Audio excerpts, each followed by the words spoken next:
Hi guys, this is my Walking Dead Season 6 Episode 2 review, JSS. We finally got to see what that means. It means just survive somehow.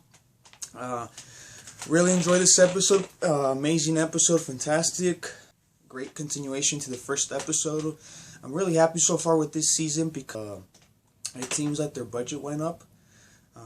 They're putting a lot of great touches in this episode and the last one as well, because it's kind of like a two-parter.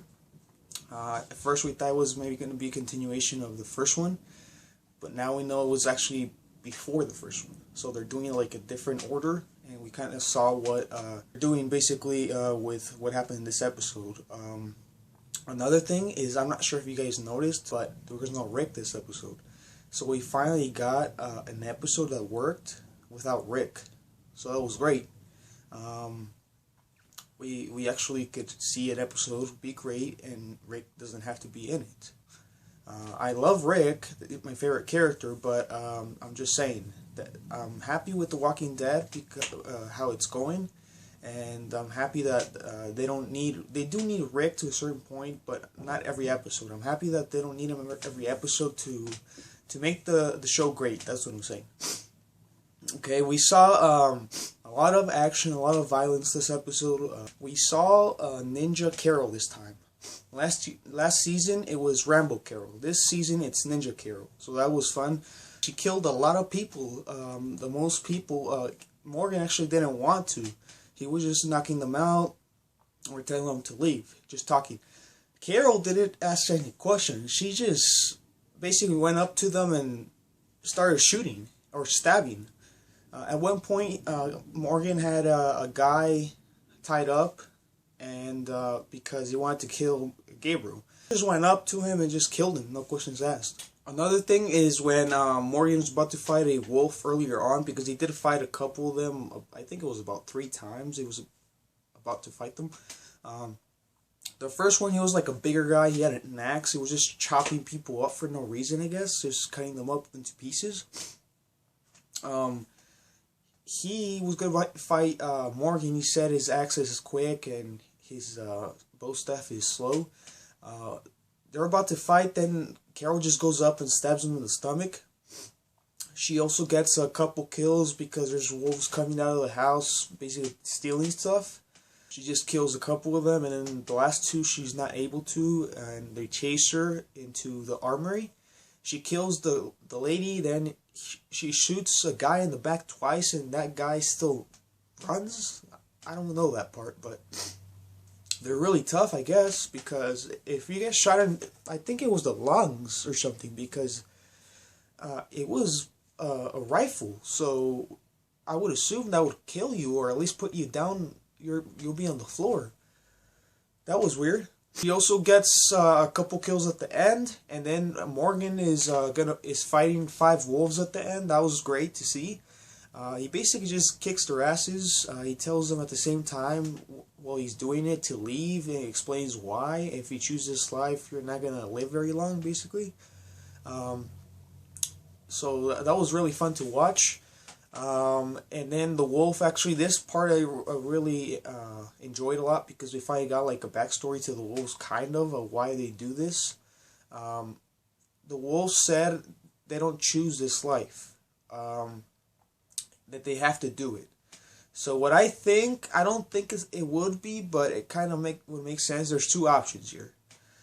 The more likely is that Derek is in charge of a big group, and they have to pay up to him. Like, they have to bring him stuff, or Derek is making them do this. Another thing that could possibly be a part of this, and it would be really good in terms of writing, maybe Negan is making them do this. They're not part of his group. I'm just saying, like everyone else, Negan takes half of everyone's stuff. He goes around and takes half of everyone's stuff, and maybe he went to the wolves one day, and basically they know that he's going to want half his stuff every month or every couple weeks or something. So that could be another possibility, and that would be really great, because it would tie it into 2 big groups, and that kind of would make sense to a certain point. Werewolf, when Morgan had one tied up and Carol killed him, the one with Gabriel, he was kind of saying that you guys don't belong here, basically. Not that they want to be there. They just say they don't belong here in terms of them being alive. So they did kill a lot of Alexandrians this episode. It was weird that they didn't kill anybody, but I'm happy about that. But they did kill a lot, like at least 10 Alexandrians, maybe more. It was weird to me because in the comics, there was only about 7 or 8 wolves, and here it seemed like there was 15 at the least, maybe 20. And I don't think we saw Derek this episode, so I think the wolves storyline is not over. We have to see Derek. I think that's next episode. If not episode 4, but I kind of see them doing it pretty soon. I don't think it's going to happen like later on in the season. Because the No Way Out's right around the corner. Like, I have to finish it up. So this episode was great, like I said. There's a couple more things happening throughout the episode. One of them was Carl basically agreeing to train Gabriel like we saw in the promo last week. So that was fun. Gabriel never got to that point. Kind of at this point, he can't really do anything. At that point, he kind of thought he was going to die when that guy was about to stab him, but Morgan saved him. He knows that he's going to die eventually. He accepts it at this point. So that was great. Another scene we get is in the beginning. We get a backstory to Enid. We understand why she is the way she is to a certain point. I think we have to see more with that.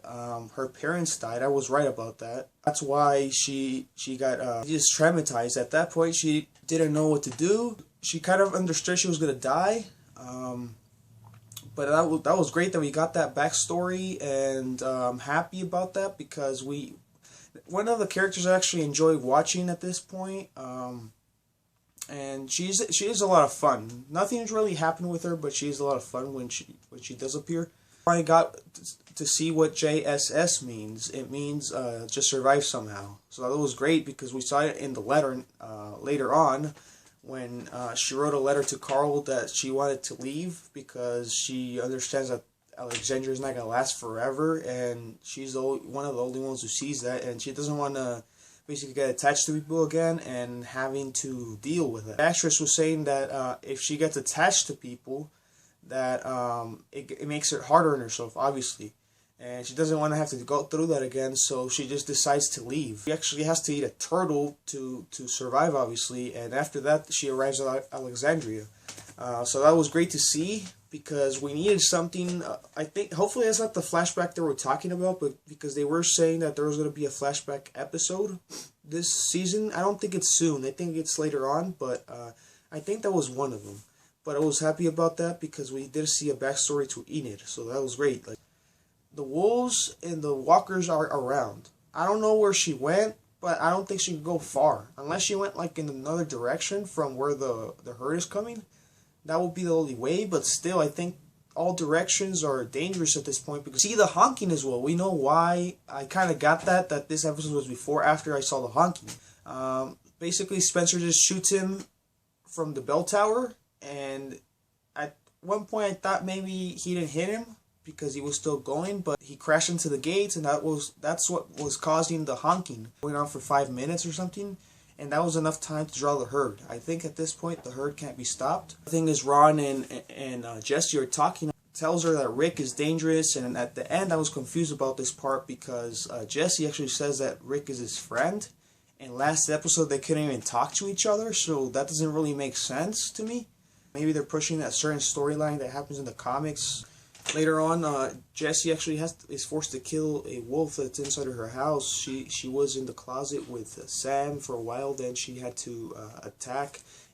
This was great for me because she finally went crazy enough, like she was pushed over the edge with stress and everything, that she had to kill. She was just stabbing her like multiple times, and like she went crazy. Then at the end, this was great. Ron walks in because earlier he wanted to avoid Carl and Enid because Carl shot a wolf, and I guess he was scared about that, the violence and everything. Then he thought his house was safe. He walks in on his mom killing that wolf, so it was great. He can't really run from this. He has to accept that his change, and he has to accept that. But that was great. Another thing that I was really surprised with is Holly. She was stabbed in the stomach, but then later on she actually ended up dying. She's not a core member yet, but I was surprised because in the comics she is a big part of the comics. It was implied that she died. I think she did die, but maybe she didn't. I'm not sure about that. But because Holly is a big part, like I said, maybe they just switched out with Francine from last season, but that was really confusing to me. The thing is, Rosita and Arron actually got a couple kills as well, so mostly this episode was just Carol and Morgan, but we did see other characters as well. There wasn't that many core characters in this episode, just like the secondary characters, but it was fun to see them because we never get to. Another thing that was really big is that Carol told Mrs. Niedermeyer, I think is her name, one thing she never got her pasta maker. She actually ended up dying this episode, and she told her that smoking will kill you. And later on, smoking killed her because while she was smoking, a wolf just came up and chopped her in half. She kind of told her that she was going to die, and she ended up dying. Later on, she gets the cigarette and looks at it. At one point, I think she's going to smoke, but now I realize that she was just reminding, not just of her. I think the cigarette meant that her husband, because remember her husband used to smoke, and she was reminded of her husband because of the cigarettes. I think that's what I got from that scene. And that's why she started crying. Even though he was abusive, I think he still misses him, obviously, because her daughter as well died, and I think that's what that scene meant. I'm not sure if you guys got that, but I did. At this point, the Alexanders got it. Rick keeps telling them to pay attention, to try to train, to understand how the world is. Most of them don't get it. At this point, they're going to get it. They have to get it because a lot of people died. So if they don't get it after this, they're not going to survive. So that they have to get it. That's all I have to say for this episode. It's going to be a 10 out of 10 for me. Really fantastic episode. Amazing. Perfect for me. Great follow-up to the premiere, definitely. And hopefully the season continues like this. But I kind of understand that there's going to be filler in there. But the next couple episodes should still be great like this, because like I said, way out's around the corner. We also need to see the wolves again, because Derek hasn't shown up. I'm not sure if you guys noticed, but Derek didn't show up. So we have to see at least 2 more episodes, I want to say, or yeah, 2 more episodes I think is a good prediction for both of these storylines. The No Way Out storyline could probably go for another 3 or 2, because it is a big storyline. Let me know in the comments what you guys thought about this episode. It was a great episode for me. I also left links in the description for all my other videos. If you guys want to help me out, share, favorite, like, and subscribe. I will really appreciate that. See you guys next time, and thanks for watching.